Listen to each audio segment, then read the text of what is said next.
Welcome to Overcoming Physician Burnout as Health Architects, a series in which we talk about different ways that physicians can approach their clinical work to make it more rewarding and fulfilling.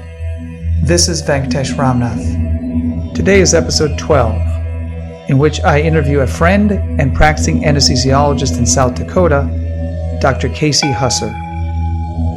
Dr. Husser started college at De Anza Junior College in Cupertino, California, before he moved to UC Davis, where he completed his Bachelor of Science in Physiology. He then attended Mayo Medical School, now the Mayo Clinic College of Medicine, where I met him as a fellow medical student. After we both graduated, he did a rotating internship at the University of Hawaii before he returned to Mayo Clinic to complete a fellowship in anesthesiology, as well as a separate fellowship in medical informatics, in which he concentrated on natural language processing for medical applications. He stayed on staff at the Mayo Clinic for a few years before moving to private practice in Sioux Falls, South Dakota, where he now continues as an anesthesiologist at Sanford Medical Center, as well as being clinical assistant professor of surgery at the University of South Dakota for the last 20 or so years. Thanks, Casey, for joining me to talk about some areas that are of mutual interest to us. And as we start, I'd like to ask you about your background and how you even got started with your own Substack called Absurdly Rational. Sure. Well, thanks for having me. It's an honor. I've been an anesthesiologist for the last 20 years almost at Sanford Medical Center in Sioux Falls, South Dakota. I really do enjoy my job. I love interacting with patients. I even enjoy arguing with administrators from time to time. But I ended up getting into writing my blog and doing the podcast later on because I feel like there's a lot of misinformation out there, and a lot of it is medical, and I do like to address it gently with my patients when it comes up, which is frequently. But I feel like some of it is just so egregious and off the wall that it deserved a little more brutal honesty, which is the podcast and the blog allow me much greater freedom to say exactly what I'm thinking rather than couching it in a way that is appropriate really for taking care of patients, right? You don't want to necessarily be brutally honest unless there's really no other option. You try to take care of your patients, not just physically, but emotionally as well. And I can't imagine that some of the ways that I describe things would be conducive to that in a normal routine interaction with a patient. Great. I'd like to dig into that for a minute because I agree that the emotional side of what we do is crucially important, and yet so is rationality. So as we begin our conversation, I wanted to see how you approach medical information as a provider. Where do you look to enhance your knowledge to be an effective physician? And how does that help you navigate the strategy with your patients and even other providers around you?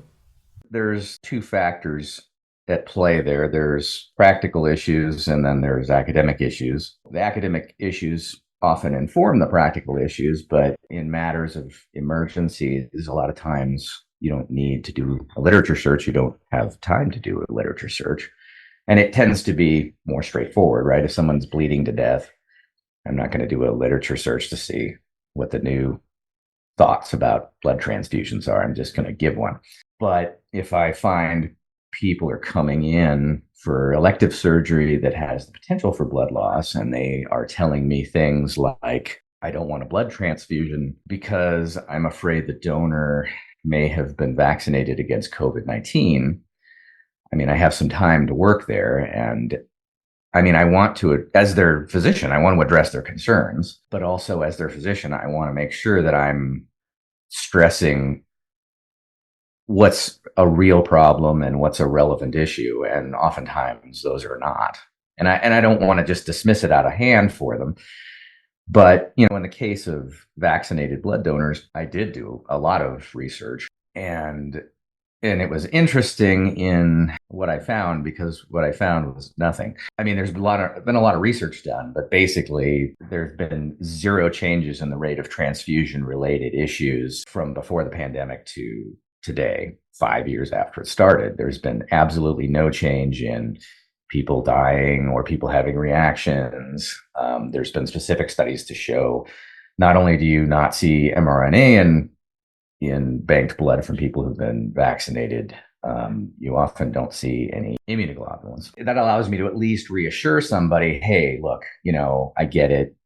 You have strong feelings about this, but they're unfounded.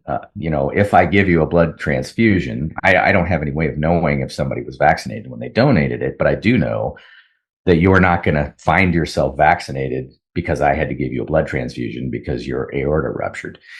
And that actually tends to be very reassuring to them, right? And because at the end of the day, they want to live and I want them to live. We're on the same team. But we have to overcome these odd issues that come up due to the fairly rampant spread of often politicized medical misinformation. It sounds like you do quite a bit of research, and I'm curious if you share those resources with your patients or even if you've been asked about them. I don't know that it really comes up like where I get it. I don't know that I've ever had anyone specifically say, well, where did you get that information? Because honestly, that would probably imply a larger degree of distrust between them and me if they were questioning my sources. I mean, at the end of the day, I'm their doctor, they're my patient. There's some amount of deferral to professional opinion, but I mean, I do mention there's been research conducted on this, and this is what it found. I mean, I could even call it privilege just because I'm the gray-haired doctor standing before them. If I say I've found this research, so far everybody's accepted that. I mean, to this day, I haven't had anybody still refuse after we had a calm discussion about what the data says, about what they're concerned about. I guess if I had another medical professional that felt like that, and I haven't, it might lead to a more heated debate as to whose sources were better than the others. You mentioned how conversations with other medical professionals and even administrators, as you mentioned earlier, may lead to some intellectual disagreements. In those situations, do the data come up? And if so, how is that handled? Well, I've never been pressured from administration on a clinical issue like that. I would think that would be an overreach for sure for administration, since most of them aren't really medical people. If anything, the administration was actually very good about it because we had an intensivist who felt very strongly that hydroxychloroquine and ivermectin were effective treatments for COVID-19, as well as a number of nutritional supplements that were all being, put out there by Flock. I'm sure you're very familiar with it. Quite. And yes. And actually, when she was on service, and I want to preface this with, she's a very good intensivist. I've worked with her almost for as long as I've been here, and she's exemplary. But she has very strong political opinions, and she was swayed by the fact that these issues were highly politicized. She was still allowed to do that every time she was on service. And, in the beginning, everybody was very much for it because we didn't really have anything to use. But as data came out showing it wasn't effective, there was this strange tug of war between when she was on service and when everyone else was on service, because she would come on service and discontinue a lot of the other intensivists' plans and put them back on ivermectin and whatnot. And then she would go off service and they would cancel all of her orders and go back to what they were doing before. But administration, to their credit, really never got involved in that clinical dispute, which I actually appreciated because, you can argue whether that was good care for the patients who had to undergo such radical changes in treatment, but at least the clinicians were left to figure it out amongst themselves. And how did they? Passive aggressively. I mean, honestly, she was never convinced that any of this was wrong. I mean, and that tracks with the fact that Pierre Corey is still out there saying all these things, and he has a large following of people who still believe these things. I mean, not many of them are medical, but some of them are. I mean, at the end of the day, physicians are human, and they're going to have personal opinions, and we do have some obligation to try to temper those personal opinions with evidence and facts, but we all fail in that in one way or another. It's just a matter of how badly. So how do you think that this is a theme that is of particular interest to me? Because having a scientific attitude means not just espousing a commitment to the evidence, but also being open-minded about new evidence and adjusting and updating our knowledge and approach. And when you're trying to do that yourself and other people around you may not be as enthusiastic or even reject it, that can lead to a conflict and that can lead to emotional fallout, right? And to me, Sure. that is one of the things that can lead to burnout. How do you see that? And but also when it's not related to COVID and it's not as political, does it matter? And how do you navigate that? Well, I mean, I think it always matters, right? I mean, because the thing that I get as an anesthesiologist a lot of times is, well, I don't want fentanyl because that's a street drug. And I don't want propofol because that killed Michael Jackson. And I don't want ketamine because that killed Matthew Perry. I mean, a lot of people are not misinformed by weaponized political disinformation.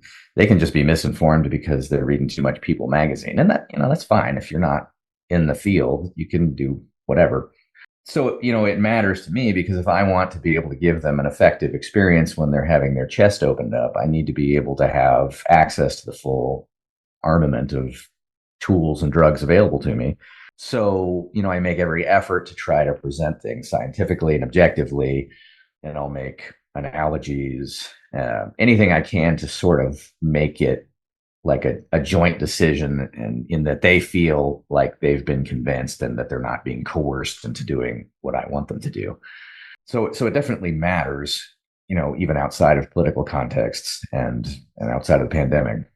Well, I'm curious how you Oh, approach that with your colleagues. right. I definitely with the patients it Sure. makes sense. I'm curious about when you run up against colleagues Sure. like the intensivist you're talking about, who is otherwise well respected among the group, but basically chooses to do something that doesn't follow the evidence at all. I don't know that there's really a framework for the best way to do that, which I'd never really even thought about until you posed the question. I mean, we have so many protocols and frameworks for doing every little thing in our job, but very few for dealing with each other. Personally, I've always felt like I need to be gentle with the patients, but I don't have to be with my colleagues. And that may not be the right thing. In fact, there have been times that I've done that and I've thought, that probably wasn't the right thing to do. Can you give me an example? Well, I mean, I've burned a lot of bridges in my life, but everyone knows exactly where they stand with me. And I guess when the pandemic was still in its uncertain period of time, and we didn't have a vaccine yet, and people are dying, and everything's turned upside down, just in day to day living, this particular intensivist was sort of almost kind of fear mongering on social media, and it was gaining a lot of attention. And I mean, I don't know, written arguments is kind of where I shine much more than speaking. Anyway, I engaged her openly and addressed what we knew and what we didn't know and what was just crazy. And I sort of became like a hero because people were coming around to me saying, "Oh my God, I can't believe you're saying that to her. That's awesome. I've always wanted to, but I've always been afraid to because she's a respected member of the staff." And she is, and she was, and I wasn't necessarily being disrespectful. I was being direct. And I wasn't calling her names or anything like that. I was just saying, look, I mean, you're scaring people. And that affected my relationship with her. I mean, she was pissed and I felt bad about it because I really did like her, and I still like her, and I still respect her clinical decision making. It was just, we had a difference of opinion and I handled it roughly, and I sort of regret that. But to get back to your question, I don't know that there's one specific way to do it. I think it's always going to be sort of a case by case thing. And honestly, when you're trying to force somebody to say that they're wrong, that's a risky endeavor that's usually going to end poorly socially, even if you feel like you made you had the objective victory. Well, so I find it interesting that you're sharing with. Thanks for sharing that, because I still run into situations where I'm faced with the same dilemma. Do I say something or do I not? If you had to go back, would you do things differently with her? Well, the thing is, I don't know what I would do differently. I mean, ideally, I would say, yeah, I would do the thing that would allow me to gently make my point and not alienate a really valued partner. But at the same time, just knowing who I am, if I went back in time, I'd probably do exactly the same thing, just because I have very little self restraint when it comes to addressing another colleague who I feel like is bordering on making a clinical error. And honestly, that is partly because I would want somebody to do that for me, right? I mean, at the end of the day, we don't want to make mistakes ever, which is a great goal, but it probably contributes a lot to burnout because everybody makes mistakes from time to time. And one of your only safety nets really is your colleagues, right? If they catch something that they think, I don't know if that's a really good idea, you want them to feel comfortable telling you that, even if that's going to hurt your ego, right? Because I would rather be told, I think what you're doing is fucking stupid and prevent a tragedy than to just soldier on out of pride because I'm so smart, but have to deal with the consequences of, maybe I should have listened to my colleague. Yeah, and that's the hardest part, isn't it? It's like it's hard enough to try to confront someone else in a productive, constructive way, but also to receive the same medicine. And I still have to keep my ego in check around that same thing. But it also sounds like it wasn't just a personal need to speak with that intensivist, but also your other colleagues sounded like they supported you. You were doing something for them that they couldn't do for themselves. And I think that's also important to point out, right? I mean, you're not doing it as a personal vendetta. You're doing it in the spirit of science and also for patient care, right? That's the whole point of the whole thing. And you're basically raising the torch, not just for yourself, but for everybody else around you. And I would argue that the nurses and the other healthcare professionals who are watching all this and are part of that care are also noticing and maybe from the sidelines, maybe silently cheering you on. That's the sense I get because I felt that myself, and I have not recognized that or felt that so viscerally until I made mistakes for 10, 15 years. And then all of a sudden, when I started changing how I did things, honestly, every day when I walk into the ICU, the nurses are the first ones to beam at me because they know that I don't shy away from difficult things, but that also I'm supporting them in the process. So have you felt Sure. that from maybe nursing staff or other staff? No, I mean, some people reached out to me directly to tell me how much they appreciated it. And they were other physicians. And that surprised me that they were, I mean, it sort of surprised me that they had been afraid to address it themselves. But I also wasn't sharing call with that person. So, I mean, I can see how there's other factors at play. Like, I don't want to alienate somebody who I depend upon for my job and my lifestyle. And, I felt good. I mean, I loved hearing all that, but it didn't necessarily change the regret that I felt about my relationship with her is not the same as it used to be. I do feel bad about that. I mean, granted, I know I come across as this very confident dickhead in the stuff that I write and talk about, but I'm human too. I'm much more comfortable alienating a confidently incorrect stranger. It's much more nuanced when it's someone you know and respect even. You instinctively, as a social creature, want to try to soften the blow as much as you can because you care about that person and how they feel. But a lot of times, your beliefs are deeply rooted in a sense of self, and there's just no way to do that. That isn't going to have some damage. One thing that I found, and again, I learned this the hard way, but trying to focus to the evidence and talking about it makes it, at least for me, less personal and more about something that is a little bit more objective. And when I shared that in one of my posts, actually near you up in North Dakota, I was having a pretty intense back and forth with another intensivist who kept changing the vent for someone who had ARDS from HIV related PJP, so pneumocystis. And I would come in during the day. I would have the vent according to ARDSnet and other types of conventional ventilation strategies. And at night, he would change the whole thing. And so I sat down with him and I said, help me understand what's going on here. like sure. Here's the evidence. And it was a long conversation and it was intense. I'm not going to lie. And it got a little bit heated. But by the end of it, I think I understood more of where he was coming from. He understood where I was coming from. And I will say that by the end of the week, we still didn't totally agree.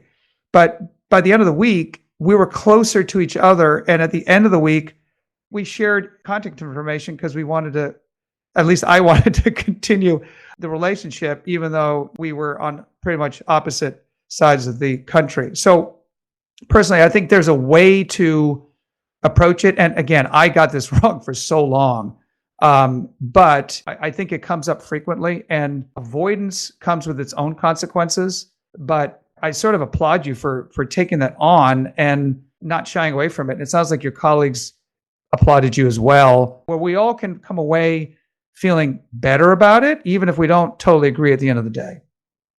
So Totally. Totally. Well, I mean, it's funny, we went to medical school together, and one of the more memorable lectures that I had in the first year was John Bachman, a family medicine guy, asked us a question. I don't even remember what the question was. It was a clinical question, and he asked, "What's the answer to this?" And somebody guessed, and he said no. And he kept going around, and he asked about 12 people, and of course, none of us knew it. We didn't know anything. And then finally, he asked, I don't even remember who it was, but he said, "What's the answer?" And she just finally goes, "I don't know." And he goes, "A star is born."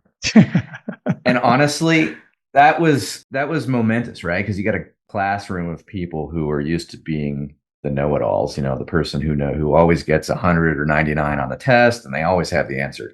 And honestly, it's super hard to say I don't know, especially in medicine. You're sort of selected against having that property, but it's the most important factor for growth, and is humbling your ego and knowing that everything I know a lot, but it might change, and I have to be willing to admit that. And honestly, I'm sure that causes some people to burn out. I mean, especially if they've built up all these prideful walls of, I am the expert, and what I know is unassailable, and yet it's constantly being assailed.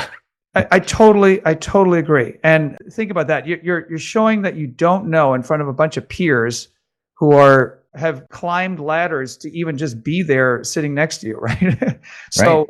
And then I don't know if you felt this, I certainly did. During residency and beyond, you just get bludgeoned with that and you become numb to it. In fact, then you go out into practice and all of a sudden, it's like you don't have a frame of hazing anymore. And it's like, how do we even communicate with anybody without either hazing them or being hazed back?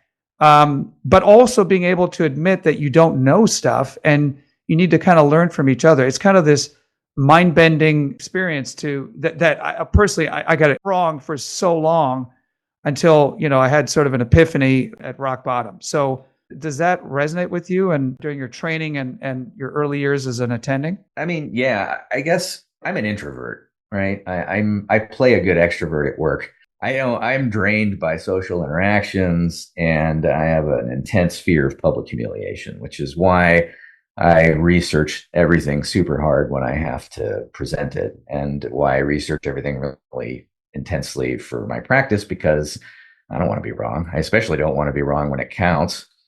Finishing the hazing, as you so aptly put it, of training was kind of this release, right? You're just like, oh my God, nobody's going to hammer me with everything I don't know anymore. This is great. I'm just the guy where the buck stops. But it didn't really take long for this sense of dread to set in, like, well, if nobody's telling me when I'm wrong, how am I going to know when I'm wrong? Exactly. I mean, exactly. You get this pit of despair, and then to some degree, you actually find yourself stressing more because the lack of structure. You're just like this veal cow that's been released into the wild and is scared by the big blue sky and longs for the days when it was in a dark cage that was barely larger than its body. Maybe that's overly dramatic, but it might be a benefit of the process, right? Because now you're sort of self-motivated to beat yourself up over what you may or may not know, to keep yourself, on top of things. And honestly, I mean, with respect to your show, I would imagine that's sort of almost a secret form of burnout, right? That people don't even know is causing them to decay inside because they're sort of consumed by this perhaps subconscious level of do I really know as much as I think? Do I know as much as I need to? Because you never know once you're done, right? You're the boss. You Well, just have to do it on you're your own. absolutely right. It's interesting you point that out because on one hand, I see that one response to not having a fire hose you're always drinking out of is to just avoid it completely, saying, "Look, I already went to medical school. I already went to my training, and I know what I'm doing. And even though it's 20 years ago, that's the way I practice. That's my style." How many times have I heard that? Right. So, Sure. but on the other hand, you're taking the other opposite tack and saying, "Look, oh my gosh, I don't have a frame to know and I don't know. And I got to figure that out myself. And where do I go for that information?" And I feel like the new generation of physicians is kind of caught in the middle because, on the one hand, you've got traditional forms of education and learning and journals and textbooks, but then you've got all these other types of information sources like Wikipedia and Google and AI and ChatGPT and all this stuff. And like, how the heck do I figure this out? In the middle of all of which, you've got retractions and fraud, that are just going through the channels. And so at least I've felt that a lot of people have had real questions about where do I get information? How do I know what is real and what's not and what's in the middle? And how do I come up with a process that can get me to the goal, even well before I have a conversation with a patient or even another colleague? What is your process for figuring out where to go, not just for your own podcast and your writing, but just to educate yourself? You said that you put a lot of pressure on yourself to know what's right. How do you do that now so that our audience can learn from that?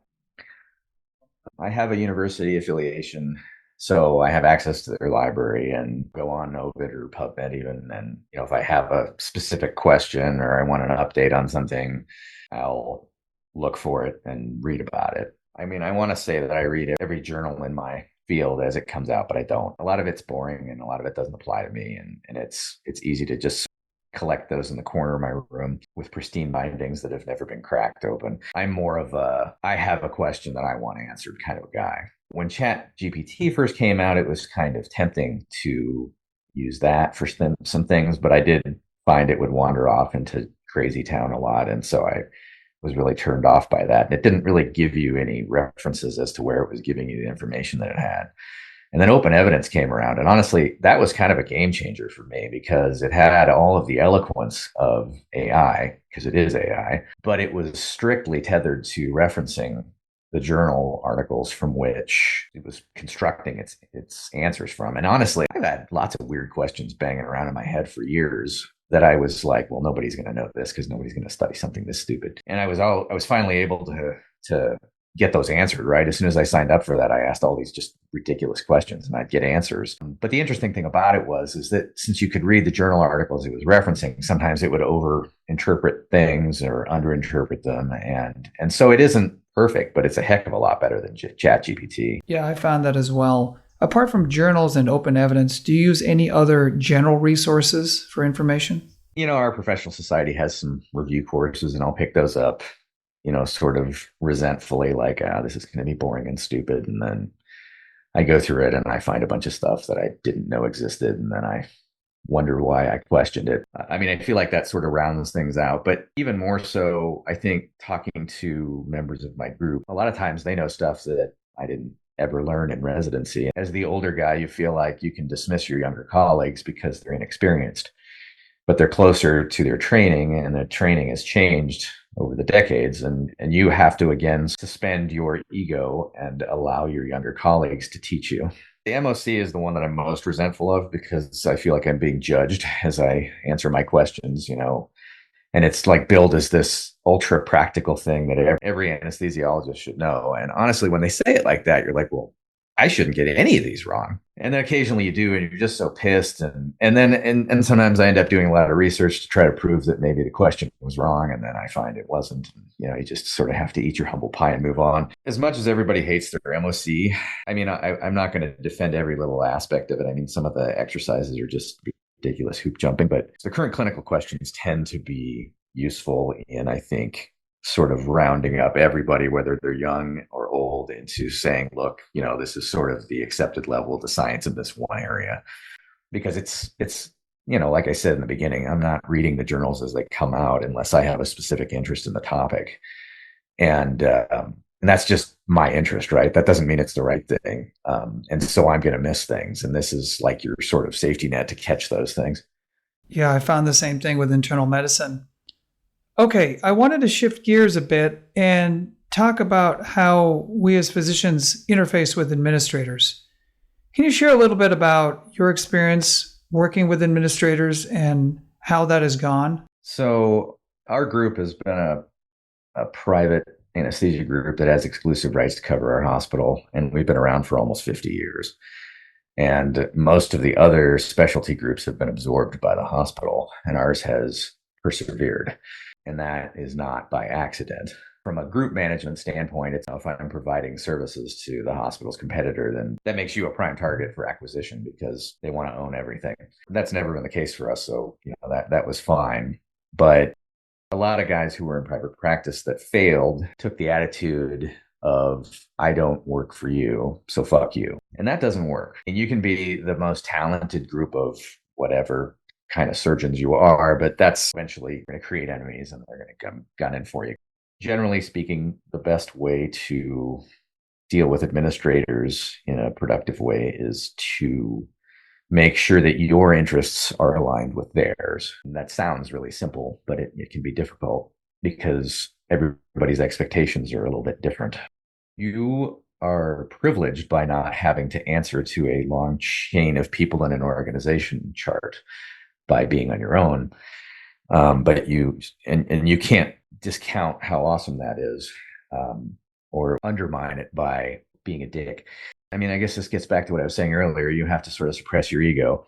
And I've learned this the hard way. So I saved my most toxic writing for my blog instead of my letters to administrators.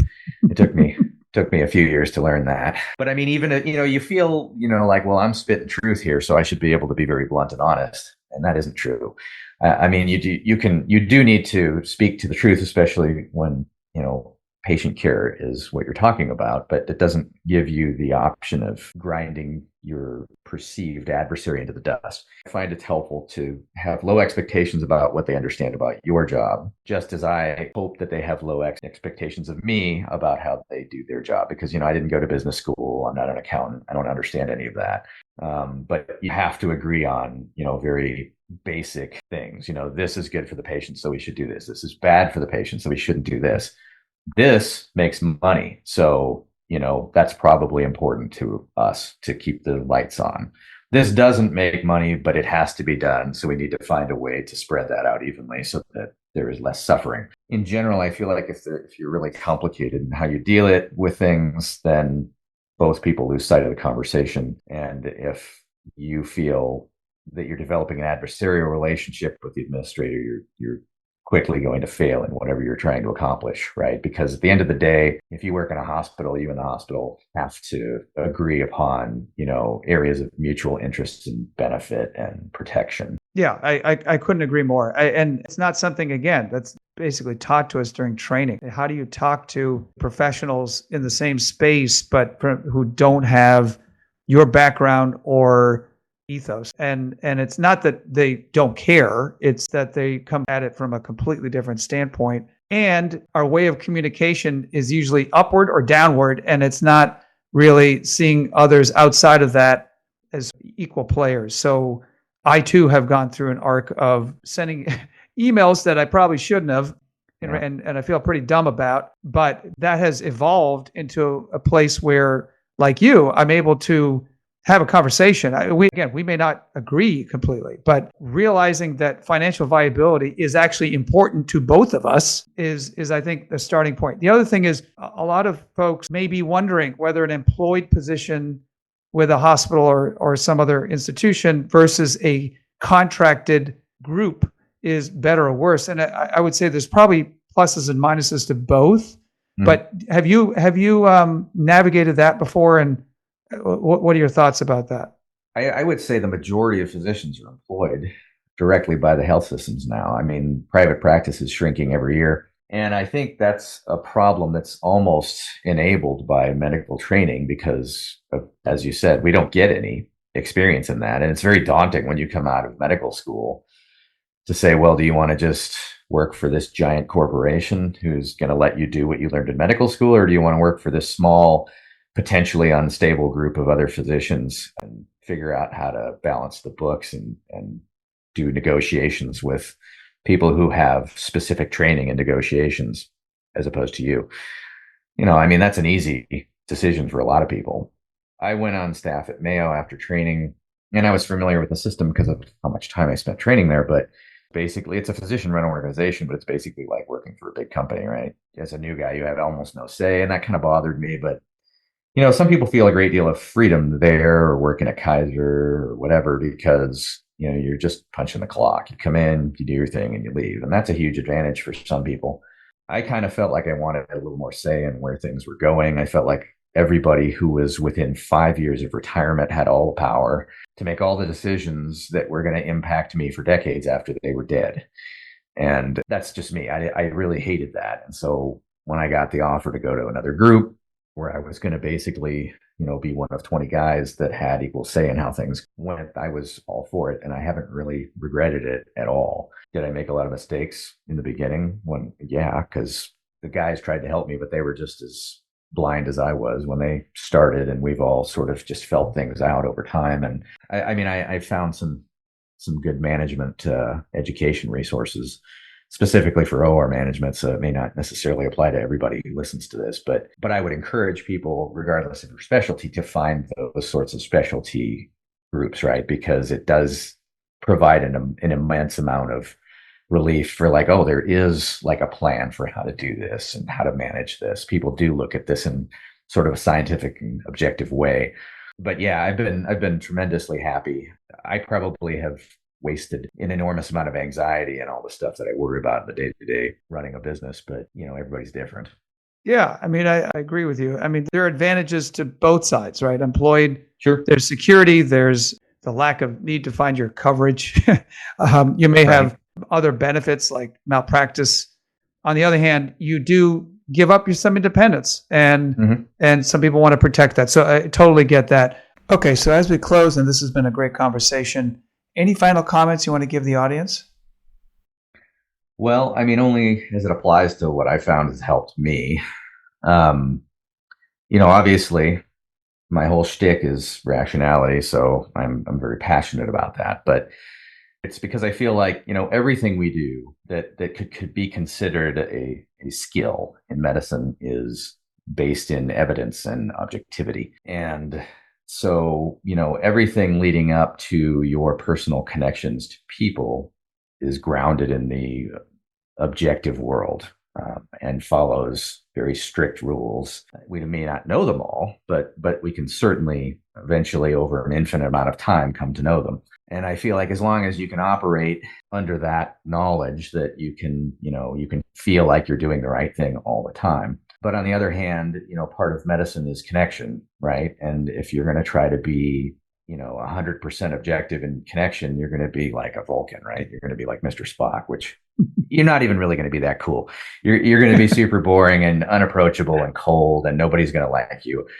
And that is a huge disability for a physician. So for all the touting I do about rationality, that's where the absurd comes in, right? Because at some point you have to let some of that go and just sort of let a connection form organically and sincerely.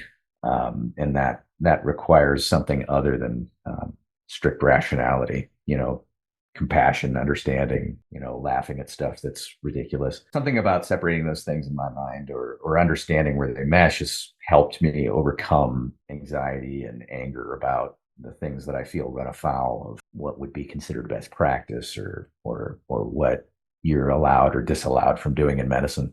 Right. No, totally well said. And that's the needle I'm also trying to thread is how do you find that nexus, right, between staying objective, but also realizing we're subjective and we like to deal with other people in both ways.